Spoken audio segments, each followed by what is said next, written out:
Have you ever worked the night shift? That lonely stretch between midnight and dawn when the world feels like it's holding its breath? When fluorescent lights buzz too loud and every shadow seems just a little too dark? I used to think the worst part of working nights was the exhaustion. The way it messes with your body clock makes you feel like a ghost in your own life. I was wrong. My name is Marcus Webb, and I'm about to tell you what really happens at the Riverside Distribution Center after everyone else goes home. You might want to listen carefully. I got hired at Riverside Distribution Center in January 2026. It's one of those massive warehouse facilities just outside Cleveland, Ohio, the kind you see from the highway, windowless concrete buildings stretching for acres, lit up like prisons at night. I needed the money. My day job at the bookstore barely covered rent, and the overnight warehouse position paid almost double. 4 nights a week, 11 p.m. to 7 a.m., inventory management and order fulfillment. Easy work. Boring work. I thought it would be simple. The first week was normal. My supervisor, a tired-looking guy named Derek, showed me the ropes. The warehouse was divided into sectors A through F, each one the size of a football field, stacked 30 feet high with industrial shelving units holding everything from electronics to furniture to bulk food supplies. Our crew was small. Just 5 of us covering the entire facility: Derek, 2 guys named Josh and Ramon who worked the loading dock, an older woman named Linda who managed the computer system, and me. Stay out of Sector D, Derek told me on my first night. It's closed for safety renovations. He used air quotes around safety renovations. I noticed. What kind of safety issues? I asked. Derek's jaw tightened. Just stay out of there, Marcus. Seriously. That's the only rule that matters. I should have asked more questions. But I was new, and I needed the job, so I nodded and kept my mouth shut. For the first 3 weeks, I followed the rules. I worked sectors A, B, and C, scanning inventory, moving pallets, staying busy. The nights blurred together, long, quiet hours filled with the hum of machinery and the echo of my footsteps on concrete. But I kept noticing things. The way Derek would stop mid-sentence sometimes and stare toward the corridor leading to Sector D. How Linda would turn up the radio whenever we got close to that part of the building. The way Josh and Ramon would never, ever walk past Sector D's entrance. They'd literally take the long way around, adding 10 minutes to their route. And the sounds. Around 3 a.m. every night, always 3 a.m., I'd hear something from that direction. A low, rhythmic thumping, like someone dropping heavy objects. Or footsteps. Very heavy footsteps. What's that noise? I asked Derek one night. Old pipes, he said without looking at me. Building settling. You'll get used to it. But his hands were shaking as he said it. It was my 4th week when I finally broke the rule. It was a slow night Tuesday, February 18th. Derek had called in sick. Josh and Ramon left early after finishing a major shipment. That left just me and Linda, and she spent most of her time in the office watching her computer screens. I was alone on the warehouse floor. At 2:47 a.m., I found myself standing at the entrance to Sector D. The doors were marked with yellow caution tape and a sign that read, "Authorized personnel, only structural repairs in progress." But there were no construction materials, no tools, no dust or debris. The tape looked old, faded, like it had been there for months. Maybe years, and I could hear it clearly now, that thumping sound coming from deep inside Sector D, regular, rhythmic, definitely not pipes. Thump, thump, thump. I checked my radio. Linda was quiet. I looked around, no cameras pointed at this corridor, almost like it was deliberately unwatched. I pulled back the caution tape and opened the door. The air that rushed out was cold. Not just cold enough to make me gasp. And it smelled wrong. Like rust and something organic, something rotting. Sector D looked the same as the others: concrete floors, towering shelves, pallets of goods shrink-wrapped and labeled. But the lights were different here. Dimmer, flickering. Some were completely out, creating pools of absolute darkness between the aisles. And it was silent. The constant hum of ventilation and machinery that filled the rest of the warehouse was absent here. The only sound was my breathing and that distant thumping coming from somewhere deeper in the sector. Thump, thump, thump. I turned on my flashlight and walked forward. The inventory here was old. I could tell by the dust, the faded labels, the outdated packaging on products I could see through torn shrink wrap. Some of the boxes were dated 2019, 2020. Why would they keep old inventory isolated like this? I reached the third aisle and froze. There was writing on the floor. Fresh writing. Written in something dark and wet that reflected my flashlight beam. Don't come at night, he walks at 3 a.m. Sector D as the letters were shaky, desperate, written by someone's finger. And the substance, I didn't want to think about what it might be. My radio crackled. Marcus? Linda's voice, tense. Marcus, where are you? I grabbed the radio. I'm in Sector C. Why? A long pause. Then, get back to the office. Now. It's almost 3 a.m. I checked my watch, 2:58 a.m. Linda, what's now, Marcus? And then I heard it change. The thumping stopped. For about 5 seconds, there was absolute silence. Then footsteps. Not normal footsteps. These were heavy, dragging, wrong, like something massive pulling itself forward. And they were coming toward me. Fast. I ran. I dropped my flashlight and sprinted back toward the entrance, my heart slamming against my ribs. Behind me, the footsteps accelerated, and I heard something else. A wet, labored breathing. A sound no human should make. I burst through the door and slammed it behind me, my hands fumbling with the lock. Through the small window in the door, I saw something moving in the darkness of Sector D. Something tall. Something wrong. The shape moved into the flickering light, and I saw enough to make me stumble backward. It stood at least 8 feet tall, but it wasn't standing straight, it was hunched, twisted. Its body was elongated, limbs too long, joints bending in too many places. And its skin? God, its skin looked like it was stretched too tight, pale and translucent, showing dark shapes moving underneath. But the worst part was its face. It had one. A human face. Slack and expressionless, eyes milky white, mouth hanging open. But it was wrong, like a mask pulled over something that wasn't human, something that didn't fit properly inside human skin. It pressed against the door window, and that dead face tilted, studying me with those blank eyes. Then it smiled. I ran to the office. Linda was waiting, pale and shaking.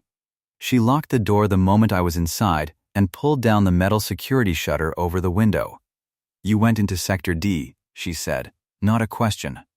I nodded, unable to speak. She sat down heavily, suddenly looking 10 years older. Everyone does, eventually. The new ones. You get curious. We try to warn people, but what the fuck is that thing? Linda pulled out a worn folder from her desk drawer. Inside were old newspaper clippings, incident reports, and photographs. She spread them out in front of me. His name was Thomas Brennan. He worked here in 2019. Night shift supervisor. Good man, from what I heard. Had a wife, 2 kids. She pointed to a photo, a normal-looking guy, maybe 40, smiling at a company picnic. There was an accident in Sector D. A forklift operator dropped a pallet from 30 feet up. Crushed Thomas completely. They said he died instantly. Okay, but they found him 3 hours later, during shift change. But here's the thing, Marcus. In those 3 hours, the security footage shows something impossible. She pulled out a grainy printout from a security camera. The timestamp read 3:17 a.m., just hours after the accident. The image showed Thomas Brennan, or what was left of him, standing in Sector D. His body was crushed, broken, twisted at impossible angles. But he was standing. Moving. The company covered it up, Linda continued. Paid off the family, destroyed most of the evidence, sealed off Sector D. But they couldn't make him leave. Every night at 3 a.m., Thomas Brennan wakes up. And he walks, trapped in the moment of his death, over and over. That's not possible, I whispered. You just saw him. She was right. I had. Why don't they shut down the warehouse? Demolish it? Linda laughed bitterly. This is a multi-billion-dollar facility. You think corporate cares about one haunted sector? They just sealed it off, posted warnings, and told the night crew to stay away. As long as we follow the rules, Thomas stays in Sector D. And if someone goes in?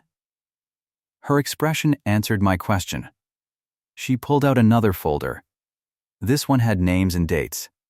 7 people in the last 5 years, all night shift workers who broke the rule. All of them went into Sector D between 3 and 4 a.m. What happened to them? 3 of them quit the next day, wouldn't talk about what they saw. 2 were found in Sector D the next morning, completely catatonic. They're both in psychiatric facilities now. And 2, she paused, her hands trembling. 2 were never found. Their cars were still in the parking lot. Their time cards showed they clocked in, but never clocked out. We searched the entire facility. Nothing. It's like they just vanished. I should have quit that night. Should have walked out and never come back. But I didn't. I needed the money. And Linda convinced me that as long as I followed the rules, stayed out of Sector D, avoided the 3 a.m. hour near that area, I'd be safe. He only becomes active between 3 and 4 a.m., she said. And he can't leave Sector D. He's trapped there, bound to the place where he died. So I stayed. I worked my shifts. I followed the rules. But I started noticing more. The way Derek would sometimes stare at nothing and whisper "I'm sorry" under his breath. How Josh had a scar on his forearm that looked like frostbite, the same cold I'd felt in Sector D. How Ramon wore a crucifix and made the sign of the cross every time he walked past that corridor. They'd all encountered Thomas Brennan. They'd all broken the rule, and they'd all seen something that changed them. One night, I worked up the courage to ask Derek about it. What did you see in there? He was quiet for a long time. Then, I saw what happens when you die in pain, Marcus. When you die so suddenly that your consciousness doesn't have time to let go. Thomas is trapped in his last moment, crushed, broken, dying over and over, forever. And he's angry. So fucking angry. At who? Everyone. The company that cut corners on safety. The forklift operator who made the mistake. Every living person who gets to leave at the end of their shift when he never can. Derek's voice cracked. I saw him up close once. Looked into his eyes. There's nothing human left in there anymore. Just rage and hunger. Hunger? Derek didn't answer. He just walked away. That was 5 weeks ago. Last night, March 28th, something changed. I was working my usual route when all the lights in the warehouse shut off. Complete darkness. Emergency lights should have kicked in immediately, but they didn't. My radio crackled, "Marcus, get out. Get out now. Something's wrong with the system. The doors to Sector D are static." And then I heard it. From multiple directions. All around me. Thump, thump, thump. Not just from Sector D anymore. Closer. Everywhere. I turned on my phone flashlight and ran for the exit. As I ran past the corridor to Sector D, I saw them. Not just one. 7 figures stood in the hallway, blocking my path. Tall, twisted, wrong. Each one with a human face, faces I recognized from the photographs in Linda's folder. The missing workers. Thomas Brennan had company now. And they were no longer contained to Sector D. I didn't go for the main exit, they were blocking it. Instead, I ran for the loading dock where Josh and Ramon were working. They saw my face and knew immediately. "The doors?" Ramon asked. I nodded. Fuck, fuck. Josh was already running for the bay doors, slamming the button to open them. We heard them coming. Multiple sets of footsteps, dragging, scraping, moving through the warehouse. And voices, wet, broken voices, calling out, "Stay. Stay with us. Don't leave us here." The bay door opened with agonizing slowness. Ramon was on his radio, screaming for Linda to trigger the emergency lockdown, to seal the warehouse. When the door was high enough, we rolled under it and ran into the parking lot. Behind us, we could hear them at the door, scratching, moaning, 7 voices in agony, crying out in the darkness. The police came. Then, corporate security. They went into the warehouse with flashlights and weapons. They found nothing, no bodies, no figures. Sector D's doors were still sealed. Security footage showed only 3 people running out us. But the footage from inside the warehouse during those 15 minutes of darkness? Corrupted. Completely blank. Like it had been erased. Riverside Distribution Center is still operating.